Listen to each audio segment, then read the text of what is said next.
You are listening to All Hands, a podcast brought to you by Lattice, where people strategy is business strategy. I'm your host, Katelin Holloway. Let's review the challenges HR has risen to face over the last few years. We've had a global pandemic, social justice crises, the Great Resignation, economic uncertainty, non-human bodies found in UFOs. The list goes on. But my point is that the people team function has epically shifted from being seen as an administrative function to a strategic partnership with executive leadership. Yet, even though we know people leaders are trusted strategists, the executive team and CEOs may not always see us that way. How can people leaders build a partnership with leaders across the organization, especially our CEO? Well, Melanie Naranjo is the Vice President of People at Ethena, a modern platform for harassment prevention, DEI, and other trainings needed for a modern, inclusive workplace.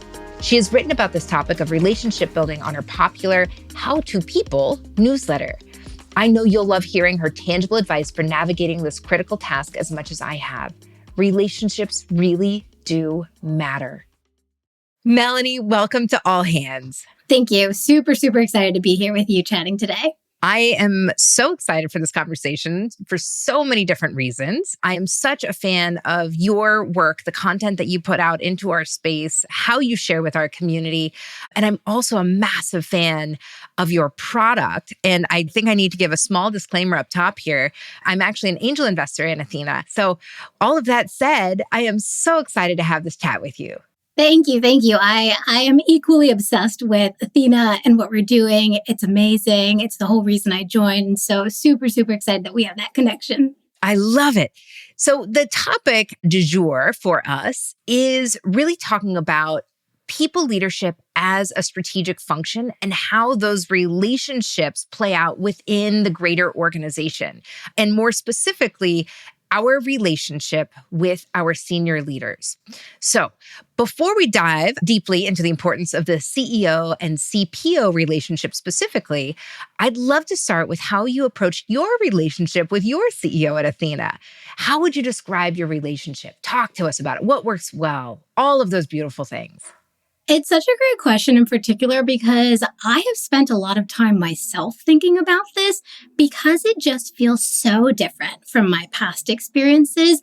And I'll throw out the disclaimer that I think in part this is due to the fact that I am an HR person who works for an HR tech company, right? And so the things that I care about are deeply important to our business strategy, which means that my CEO deeply cares about the same things that I care about. And so I do think that gives us and me a critical advantage that I just want to acknowledge for people who are not in this position. They might have a slightly trickier situation. But what I have noticed in terms of my relationship with my CEO is we really do have a relationship that's based on mutual respect. But I think more than that, it's one that's based on curiosity and ambition. And what's really cool about Roxanne Petraeus, who's my CEO, and I is she and I are both big fans of just taking risks, experimenting, trying new things. We dive headfirst into things that are scary. But I think in general, what works really well for us is we genuinely care about each other's opinion. And so when I'm proposing something, she has really thoughtful questions. Why do you think we should do this? What happens if we don't do this? And the same to her. And just as importantly, when she disagrees with me, she's very clear on the why, right? It's not just no, and now it's a wall. It's, hey, here's why I don't think that's the best idea. And then we can have a discussion about it, right? And maybe I'll be able to win her over. Maybe I won't. But at the end of the day, I understand her thought process and she understands mine. And we've had a very clear conversation with transparency, communication. We've both heard each other. And so I think when I really think about our relationship, it's one of trust, transparency, really listening and caring about each other's opinions. Gosh, that sounds like a dream gig, a dream relationship. It's amazing. I want to point out being an HR practitioner within an HR tech company, that hits different. It does. Like just straight up. And I say this as a prolific HR tech investor and enthusiast, big fan of HR tech. I have experienced some founders building in our space that maybe don't have that alignment, or maybe they've never actually worked in a healthy, functioning organization. And so they don't know any better. And I think that as much as there is a benefit to being an HR operator working within an HR tech company with a very values aligned and philosophically aligned partnership with your CEO, the inverse can be said as well. It can be a really tricky place to be. And I think another thing that I have witnessed out in the dynamic that looks like this is oftentimes when working at an HR tech company, everyone thinks that they're an HR professional. You know what? It's actually funny that you say that because, and I'm not saying anything that Roxanne hasn't already publicly put out there herself. When she was first interviewing me for the role, she did have a more traditional perspective on what a head of HR was. Yeah. She was thinking that I would come in and own payroll and benefits and that I would own tough employee relations issues. And it wasn't until we were working with each other for several months that she realized like, oh, hey, Melanie packs a punch. She can bring in all these other things. She can help in all these other areas. But here's the thing. That only happened because Roxanne leads with curiosity. When you have a CEO who thinks they know everything or who isn't open to adjusting their perspective, that can be quite a challenge. And I think that plays into some of what you're talking about, where everyone's the HR expert. They don't need to hear from everyone else. And so I do think it's really, really important that everyone, whether you're a CEO, an HR professional, neither of them, that you really do approach with humbleness and humility and curiosity. Right. And what a benefit to the organization in that you were the buyer, you were the user. Yeah. And so, you get to put on your product hat, I would imagine as well. Sit in, do some user research, talk about go-to-market and pricing and all of those other fun parts of the business where you can really lend a very important perspective. Well, it's really funny that you say that because, to be honest, and I think anyone listening in who's been in an HR role before will probably relate, I think oftentimes HR professionals, they're not asked for their opinions when it comes to more business strategy related discussions. And so that actually took me a while when I joined Ethena. I would see things and I would have opinions and I would think, ooh, I don't think that would be appealing to me. But I didn't say anything because I sort of thought, well, that's not my place. I'm in HR. I'm not on the business side. Right. And so it actually took relationship building, psychological safety building, conversations, Roxanne asking me proactively for my opinion. Hey, what would you think of this if you were the buyer? For me to start to really embrace that and for myself realize, oh, hey, I can bring even more to the table than this internal HR perspective. I can help contribute to our product. Yes. All of these things. People strategy is business strategy. Regardless of if you're building an HR tech or not, we sit in one of the few roles that has as much access to information and has as much purview into the entire organization as the CEO, right? We actually are the only ones sitting next to them with that 360-degree view of every moving functional part of this business. And this is exactly why the conversation we're going to have today around this relationship is so important, because as you grow into these roles and as you find your footing as an HR leader who, maybe is moving out of a more traditional organization where you are asked to stay in your swim lane, to then be invited in or to ask to be invited into the broader conversation. Because the old adage goes, the two loneliest roles in an organization are the CEO and your head of people. I believe that. I was saying, do you feel that? I feel it. Yeah. Which, for the record, is why it's so important for people professionals to build a network and build communities outside of their companies. But yes, absolutely. It's very lonely. This is actually how I found you, was through your engagement with our community.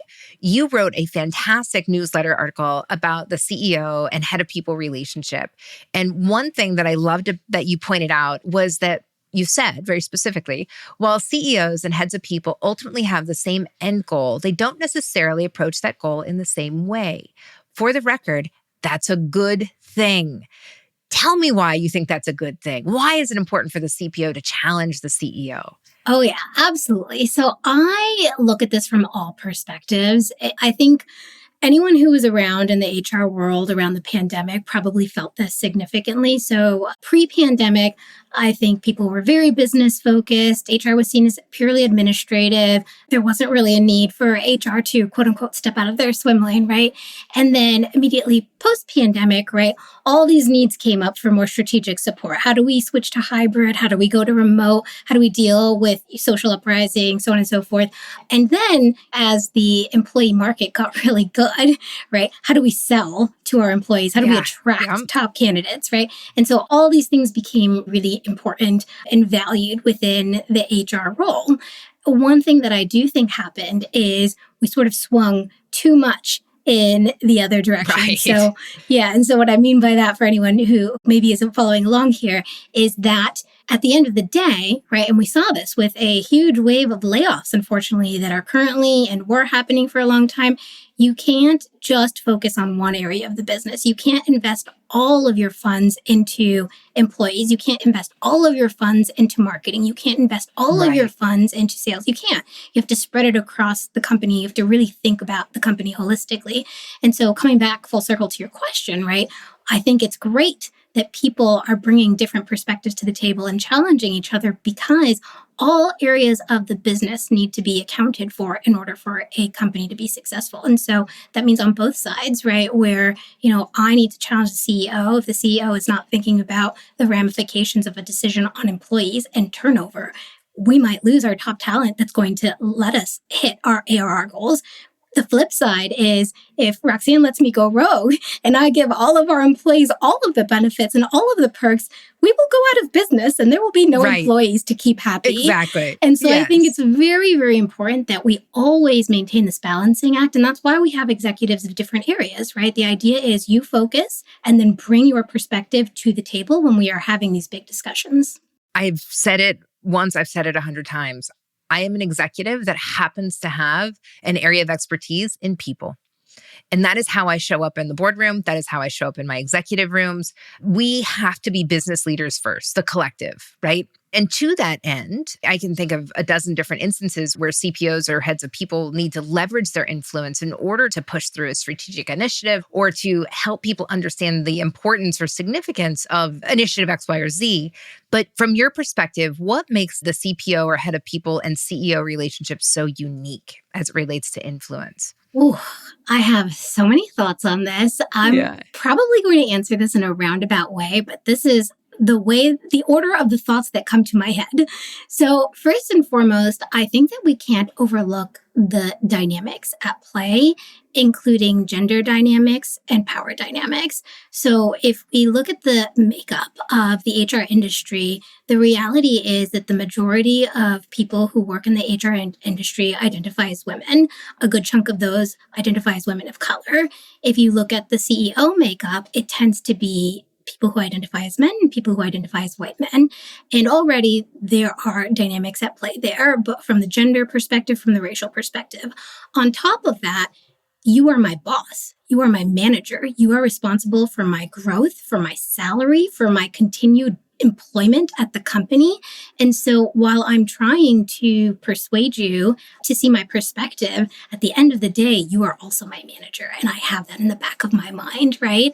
And so I think there's already all of these challenges at play. There's not this sort of protected, neutral third party if you are working with your CEO who is also your manager.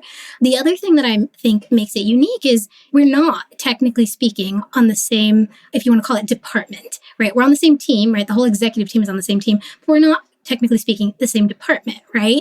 Whereas normally a person and their manager, they're on the same department, right? And so they have the same department goals, right? That's not the case with the head of HR and a CEO. The CEO is thinking about ARR, understandably, and the head of HR is thinking about ARR as well, but from the perspective of employees.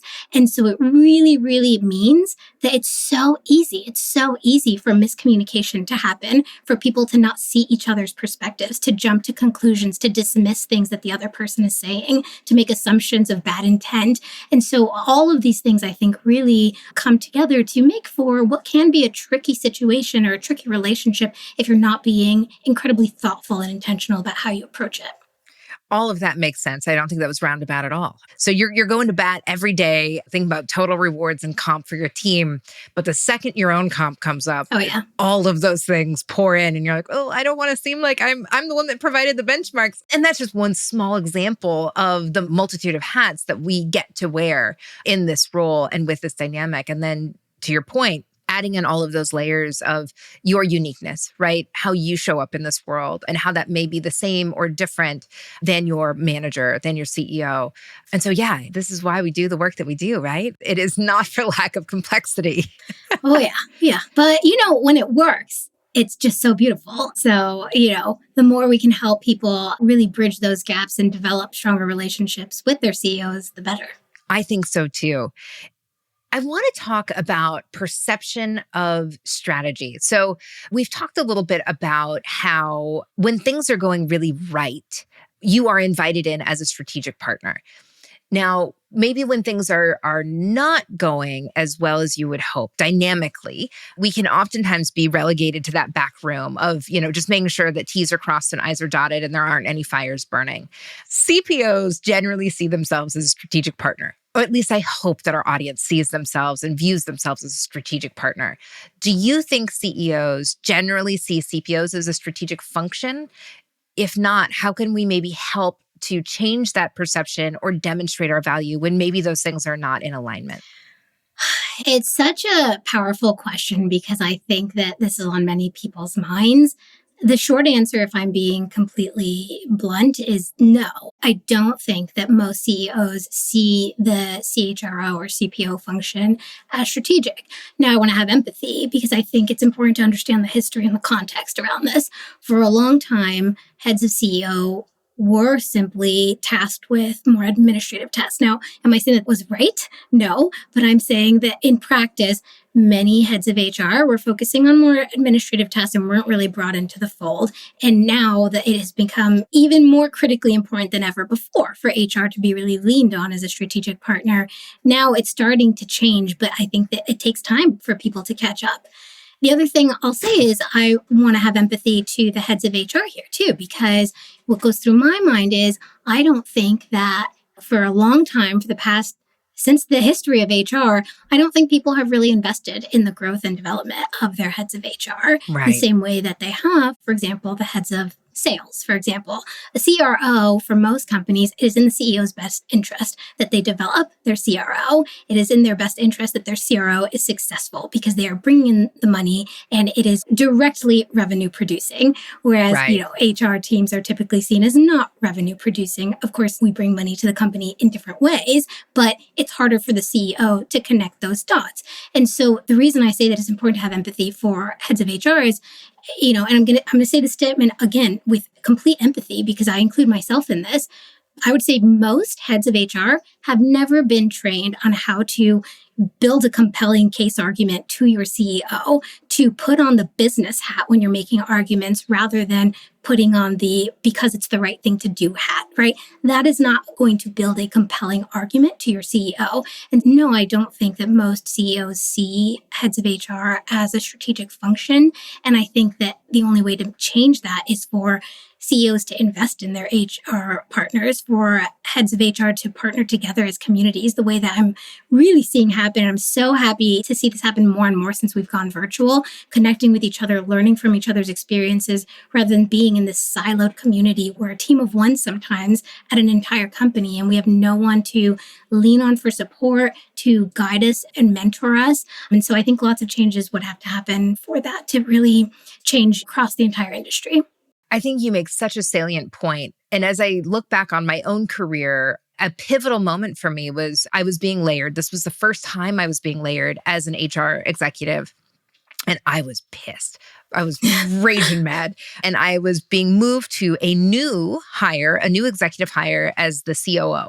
And like I said, in hindsight, this was an incredibly pivotal moment in my career because this COO taught me how to be a business leader, not an HR leader. I love that. And I will forever credit him, his name is Emil Michael, with that developmental opportunity. If that learning and development opportunity is presented to you, or if you can present it and make a compelling case to say, hey, this is how I'd like to show up. These are the areas in which I would like to develop so that I can have a better, more strategic conversation when we come together as a leadership team. I think that's exactly right. It's really interesting to me the way that you described it. Same thing is happening to me or has happened to me at Ethena, right? Where, again, because in this unique set of circumstances, it is in my CEO's best interest to develop me as a professional in HR. I am getting this and realizing, oh, wow, I never had this before. Had I, how much further would I be in my career? I want to have empathy for anyone listening in who's thinking, oh my gosh, I've never had that either. I didn't know I needed this. Totally. If you have a CEO who's not doing this proactively for you, to your point, you can solicit it. You can say to your CEO, hey, it doesn't seem like I've been having much success in convincing you on my initiatives. Right. What would a more compelling argument look like? What are you optimizing for? When it's a no for you, why is it a no? What would turn that into a yes? What would make me a more persuasive business partner to you? Just ask the questions and you'll soon find the answers. I hope you are writing this down, dear listeners. That is the question to ask. Write it down in your next one-on-one document, because I think it's so easy to just accept a no and not be curious. And that is something that you have said several times already on the show is, really leading with curiosity and encouraging our partners, our CEO partners, to show up with curiosity as well. I really want to double click on the word partner. This is a shared responsibility between the CPO or the head of people and the CEO. And so in your opinion, what does that partnership truly look like when it's effective? I think you touched on this already, but I think it bears repeating. Both parties have to come to the table with curiosity, always. And I really mean that. I'm not just saying, the CEO needs to be more open to HR's perspective. I think HR needs to be more open to the CEO's perspective as well. I think we really need to understand, when I look at the numbers, it makes sense that we really can't afford to move forward with this benefit. Or, we really can't afford to roll out whatever new initiative it is that you want to do. On the flip side, the CEO really does need to be open to, this is the negative impact if we don't do this thing that you are advising that I do. The other thing that I think is really important is having self-awareness and making time for self-reflection. Because the reality is both of you will make mistakes. Both of you will make calls that in hindsight were not the right calls. And having, the self-awareness and the humility to call it out and dissect it, do a postmortem. Why didn't this work? I should have listened to you. I didn't push hard enough for my initiative. I got pushback and I said, well, you're the CEO, so I guess I'm just going to let it go, right? And so I think when it's working well, there's open communication, there's trust, there's curiosity, and there's a lot of humility and self-awareness. You're so right. I remember early in, I think, my HR career, I used to keep an I told you so folder. This is not a recommendation. I'm telling you what not to do right now. I kept an I told you so folder because I was so frustrated that I was coming to the table saying, I don't think we should do that. I don't think we should do that. And I wasn't being listened to. I felt like I wasn't influencing decisions in the way that I thought was best for the organization. And to our earlier conversation, maybe it's because I wasn't presenting it in the right way. Maybe it was because I was showing up as a union leader instead of a business leader that deeply cared about people. And there's a difference between those two roles once you learn the skills in order to show up in that way. And when the same COO found out about my I told you so folder, he was not pleased. And he was like, that implies that we are not on the same team. And so what he did with me at that stage of my career was he taught me how to have trade-off conversations. Like, why was it a no? Or what is in the balance here? If we're saying yes to this, what are we also saying no to?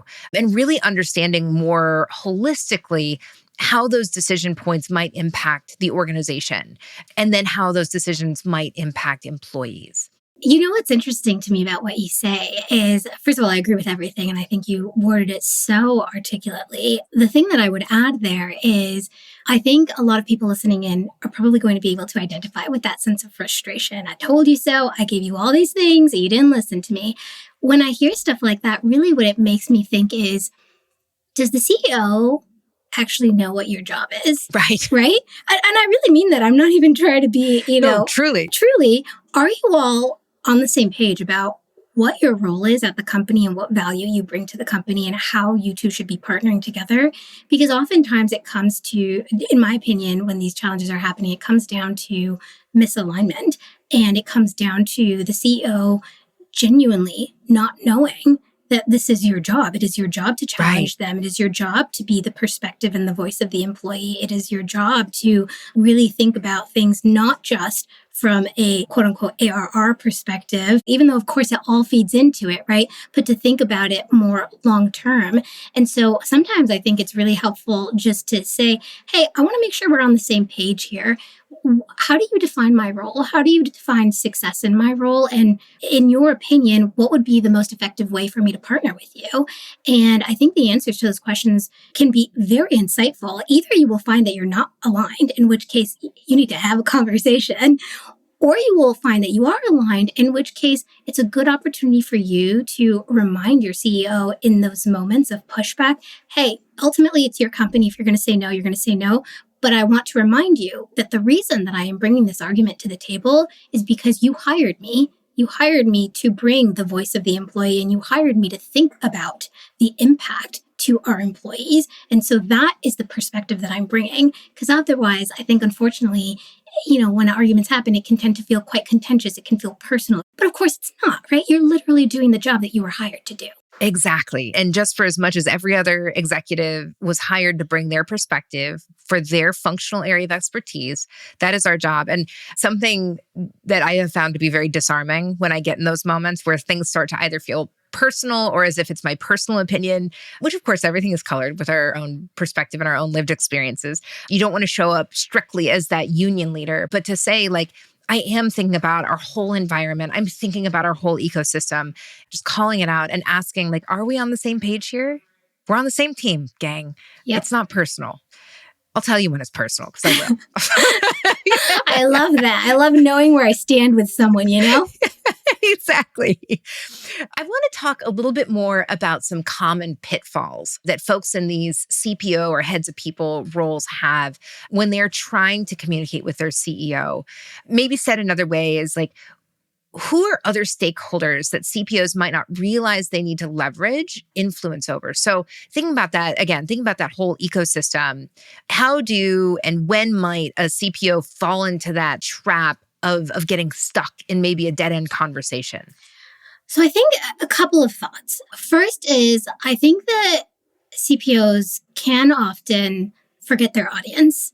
The things that you are optimizing for, the things that are of highest priority to you might not necessarily be the highest priority to your CEO at any given point. That doesn't mean you all don't have the same goal. At the end of the day, you're all trying to create a successful business, but you're coming at it from different approaches with different priorities.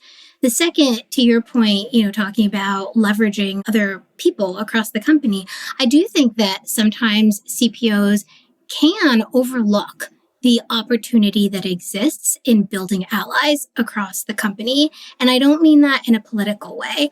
I mean that from the perspective of there are other people on this team. It's not just you and the CEO, right? The CEO's job is to ideally think about everyone's perspective, understand all the information, and then make a decision.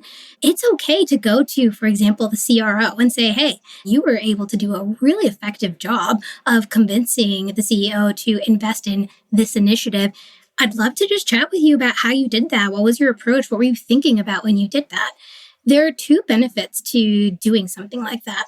One is you genuinely might learn something from them. And I think it's important because there's probably something that they are doing that you're not, that is working for them that could help you. The other thing is you will build an ally, right? You will start to build a stronger relationship so that the next time you're pushing for an initiative, right? Maybe you talk to them first. Hey, I want to throw this out to the CEO, but I'm nervous about pushback. How would you frame this? How would you sell it if you were me? And then when you do present it to the CEO in a room full of executives, you now have people who will support this, who will help speak up for you and help push it forward because they were part of that process and they believe in it and you have a good relationship with them. And so I think, it's important to think about not just your relationship with the CEO, but also your relationship with others. I want to acknowledge that can be really hard because when you are a CPO, you have this dual role where your peers are also the people that you're an HR business partner for. Yes. And so it can be hard to remember that they are a peer and someone that you can leverage for support as well. It doesn't just have to be one directional. And so I just want to remind everyone, your peers, they can help you too. You don't just have to be the only one helping others. I love that so much. Getting that buy-in as well as coaching. right? That can be a twofer, no problem, easy. And I would imagine that this is the advice that we are giving some of our employees as we are coaching them through relationships with their peers or their managers. And so being able to take our own advice, I think is really, really helpful here. And you touch on an important part of relationship building, which is motivation. So both your own, but also the motivation of those around you. So your peers and your allies. How do we turn folks into our allies to be able to show up and have that additional voice saying, I also deeply care about, diversity, equity, inclusion, and belonging initiative. Here's my perspective. Or, oh yeah, Mel and I talked about that last week, and here's my 2 cents. How do you learn what really motivates somebody? How are you able to optimize for that motivation? Funnily enough, I don't really have a profound tip on this. I really think people just need to be direct. What motivates you? What is the thing that drives you every day? What is the thing that makes you want to move forward with an initiative? What is the thing that makes you say, hell yes, let's do that? I think we should just ask each other, because I think that people are much more open than we would think to just sharing that really, really transparently. Absolutely. I couldn't agree more. And some things you do not need to be nuanced about. And frankly, most people actually enjoy being asked that question, I have found, where it's like, yeah, I actually really care. Like, I know that my role isn't maybe in HR, but I do really care about pay equity or, whatever, fill in the blank thing that maybe they have witnessed or seen your CEO not show up as curious or has shot down a few different times. Ask them. And if they're in, absolutely link arms. This is what we are here for. And people like being asked about their opinion and what they stand for, what they care about. So I love that. Be direct. Yeah.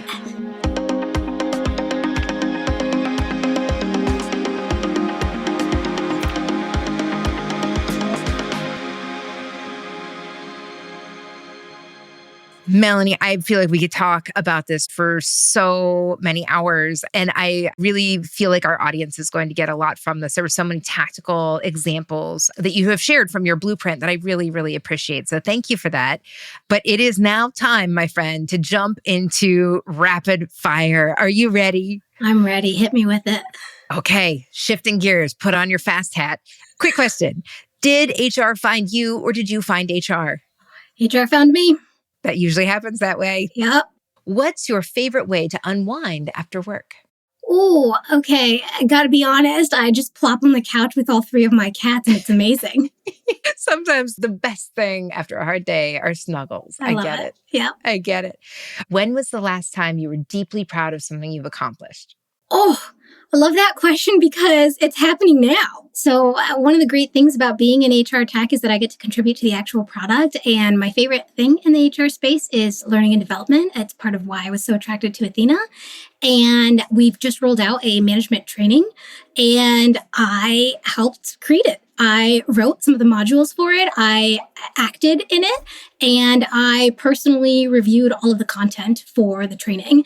And it's just wildly amazing and inspiring and motivational for me to realize, oh, wow, I was a part of this thing that is directly revenue producing, that is creating content that we are putting out to employees out there.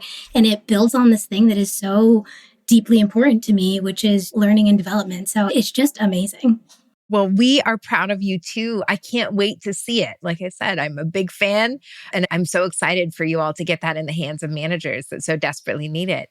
That makes my heart very happy. Congratulations. Thank you. Well, Melanie, I just want to say thank you so very much for joining us on All Hands. And I will ask the same of you that I've asked with every other guest. And that is, please, please keep leading authentically. I will do my utmost. I know you will. Thank you so much for joining us on this week's episode of All Hands. I am so sad to report that this is actually our last episode of the season. Please remember to follow All Hands wherever you get your podcasts so that when we're back, our new episodes will automatically appear wherever you listen. And make sure to check out our previously aired episodes on topics like paid family leave, mental health, and so much more. All Hands is produced by Lattice in partnership with Pod People. Special thanks to our production team, Christine Swore, Annette Cardwell, Rachel King, Amy Machado, Hannah Pedersen, Danielle Roth, David Swick, Shay Wotzit, and Carter Wogan. I'll see you next time on All Hands. Until then, my friends, please keep leading authentically.